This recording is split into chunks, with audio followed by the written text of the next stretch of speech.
Welcome. এসএসসির নিয়োগ প্রক্রিয়া কি আবার ব্যাহত হচ্ছে, পিছিয়ে যাচ্ছে? না, এটা আমার কথা নয়, এসএসসি নিজেই বলছে নিয়োগ প্রক্রিয়া পিছিয়ে যেতে পারে। তারা হাইকোর্টের দৃষ্টি আকর্ষণ করেছে স্কুল সার্ভিস কমিশন যে 31শে আগস্টের মধ্যে আমাদের নিয়োগ প্রক্রিয়া করা সম্ভব নয়, কারণ সেই ইলেকশন।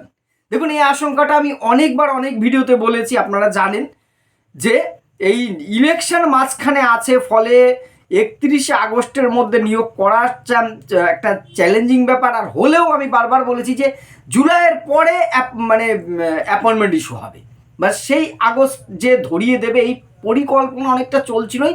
এবার কিন্তু সেটা সামনে চলে আসলো, যেটা সংবাদেও প্রকাশ। আজকের একদম তাজা খবর এটা, এসএসসি এবার হাইকোর্টে দৃষ্টি আকর্ষণ করতে চাইছে। কি বিষয়ে? যে ইলেকশন চলার কারণে আমাদের কর্মীদের নিয়েছে ইলেকশন। আপনারা জানেন যে সেন্ট্রালি কাউন্সিলিং প্রক্রিয়াটা হচ্ছে, আর রিজিওনাল অফিসগুলোতে কিন্তু 19-এর ভেরিফিকেশন শুরু হচ্ছে। এবার এই কাউন্সেলিংয়ের জন্য এসএসসি যেটা বলছে, আমাদের 59 জন কর্মীর মধ্যে 24 জনকে ইলেকশন ডিউটিতে নিয়ে নিয়েছি। ইলেকশন ডিউটিতে নেওয়া মানে আগামী দিন থেকে ট্রেনিং শুরু হচ্ছে, কয়েক জায়গায় হয়েও গেছে হয়তো। আমার যেমন নিজের ব্যক্তিগত আগামী পরশু দিন 27 তারিখে আমার অ্যাজ এ প্রিসাইডিং আমার ট্রেনিং আছে। এবার তার মানে সমস্ত ডিপার্টমেন্টের ওই সময়ের মধ্যে আছে, ট্রেনিং আছে, ইলেকশন আছে। ইলেকশন আর্জেন্ট, এখানে কিন্তু নাম কাটানো ছাটানোর জায়গা খুব কম। ফলে আর এখানে আপনাকে যে কোনো মূল্যে কিন্তু যেতে হবে, আপনি বাধ্য, সরকারি কর্মচারী বা শিক্ষক শিক্ষিকারা। এর ফলে এই আশঙ্কাটা কিন্তু আগেই করা হচ্ছিল যে ইলেকশন আসলে কাজটা, আমি বলেছিলাম যে থামবে না, কিন্তু ডিলে হবে। অনেকটা কিন্তু তেমনই হচ্ছে। কি হতে চলেছে যে 24 জন কর্মীকে ডেকে নেওয়ার ফলে এসএসসি বলছে আমার হাতে রয়েছে 35 জন কর্মী। 35 জন কর্মী নিয়ে এই সমস্ত প্রক্রিয়াটা স্মুথলি চালানো সম্ভব না। চললেও সেই একটা কথা, সম্মুখ গতির কথা বলেছিলাম যে স্লথভাবে চলবে। তার ফলে 31শে আগস্টের মধ্যে আমি অপারগ, এটা নিয়ে হাইকোর্টে যাচ্ছি। এবার হাইকোর্ট কি বলবে দেখুন, সেটা তো সময় বলবে। হাইকোর্ট কি নিজে কোনো নির্দেশ দেবে?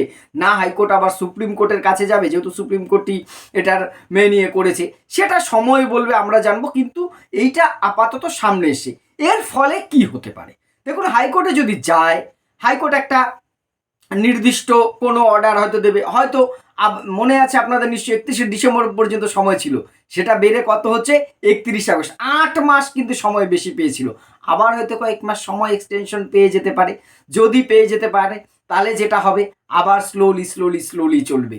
এইবার আপনারা বলতেই পারেন এই ধীর গতি করে লাভ কি? নিয়োগটা তো আপনাকে দিতেই হবে, বা নিয়োগ তো হবেই। আমি আবারও বলছি, এই নিয়োগ কিন্তু হবেই।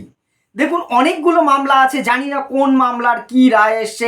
একটা জিনিস মাথায় রাখবেন, কোনো মামলায় আজও অবধি কিন্তু নিয়োগে কোনো স্টে আজও পর্যন্ত আসেনি। ফাইনাল ল্যাপে চলে গেছে 11-12টা, এবং নবম দশমেরটাও কিন্তু অনেকটা এগিয়েছে। ফলে এই নিয়োগটা এই মুহূর্তে থেমে যাওয়ার কোনো সম্ভাবনা নেই। কিন্তু ডিলে করলে কার লাভ? ডিলে করলে প্রথমত লাভ তো কার, সেটা বুঝতে পারছেন, বেতন দিতে হবে। কালকে আপনাকে স্কুলে যোগদান করলেই, আপনি একাদশ দ্বাদশ হলে আপনাকে 50,000 টাকার উপরে মাসে বেতন দিতে হবে। নবম দশম হলে আপনাকে 35,000 টাকা অন্তত পক্ষে। আমি পরে একটা ভিডিওতে সম্পূর্ণ বেতন কাঠামোটা কোন স্তরে কত হয়, একদম আজকে যোগদান করলে আপনি কত টাকা পাবেন সেটা আমি বলবো, অনেকেই বলেছেন বলতে। ফলে এটা যতটা পিছিয়ে দেওয়া যায়, এই আর্থিক দিক থেকে তো একটা ব্যাপার আছেই। আর ওই 31শে আগস্টের আগে কিন্তু নিয়োগ প্রক্রিয়াটা সম্পূর্ণ হওয়ার সম্ভাবনা খুব কম। হয়তো একাদশ দ্বাদশটা হতে পারে, যে কথাটা আমি আগেও বলেছি, একাদশ দ্বাদশের নিয়োগটা হতে পারে। কিন্তু নবম দশমের ভেরিফিকেশন শুরু হয়েছে, সমস্ত সাবজেক্টগুলোর ভেরিফিকেশন হবে। তারপরে কি নবম দশমের ইন্টারভিউ শুরু হবে, নাকি একাদশ দ্বাদশের মতন কয়েকটা সাবজেক্ট ভেরিফিকেশন হয়ে যাওয়ার পরে সেকেন্ড সাবজেক্টের গুলোর ভেরিফিকেশনের ডেট দিল, আর প্রথম দিকে যাদের ভেরিফিকেশন হয়ে গেল তাদের ইন্টারভিউটা শুরু করে, সে ব্যাপারেও কিন্তু এখনো কিন্তু স্পষ্ট গাইডলাইন নেই। এবার দেখুন, এসএসসি তার সদিচ্ছা দেখিয়েছে, আপনি তাকে কিছু বলতে পারবেন না, কারণ এসএসসি একটা কর্মপদ্ধতির কিন্তু একটা সময় তালিকা এর আগে প্রকাশ করেছে যে আমরা এই টাইমের মধ্যে এই করতে চাই। অর্থাৎ আমার উদ্দেশ্য ঠিক ছিল, আমি করতে চেয়েছিলাম। ইলেকশন কমিশন ইলেকশনের জন্য নিয়ে গেলে আমি কি করব? দেখুন, এটা কি জানতো না এসএসসি যে ইলেকশন আছে সামনে? সবাই জানে, আমি আগেও বলেছি। মাধ্যমিক উচ্চ মাধ্যমিকের মতন পরীক্ষাগুলো যখন এগিয়ে এসছে, সেই সেপ্টেম্বরে 7 সেপ্টেম্বরে 14 পরীক্ষা হয়েছে, তারপর আজকে কতগুলো মাস একবার ভাবুন। কিন্তু নিয়োগ প্রক্রিয়াটা কোথায় যেন বিলম্বিত হয়েই চলেছে। এইবার দেখা যাক এই সময়ের মধ্যে আদৌ করতে পারে। কোর্ট কি বলে সেইটা কিন্তু বড় ব্যাপার। কোর্টের দৃষ্টি আকর্ষণ করা হয়েছে, দৃষ্টি আকর্ষণ করলে কোর্ট এমন হতে পারে, শুনতে পারে, এমন হতে পারে কোর্ট নাও শুনতে পারে, যেন আপনাদের যা টাইম দেওয়া হয়েছে এর মধ্যে করতে হবে, তাহলে হয়তো স্পিড বাড়বে। কিন্তু এই ঢাল নেই, তরোয়াল নেই, নিধিরাম সর্দার কর্মচারী ছাড়া তো এতগুলো বড় বড় প্রক্রিয়াটা চালানো সম্ভব নয়। এখন ভবিষ্যতে দেখা যাক, তবে নবম দশম যারা আছেন তাদেরকে কিন্তু আমি আবারও একটা অনুরোধ করব যে আপনারা কিন্তু বিচ্যুত হবেন না নিজেদের জায়গা থেকে। কবে কোন নোটিশ কোন রাতে চলে আসবে কেউ জানে না।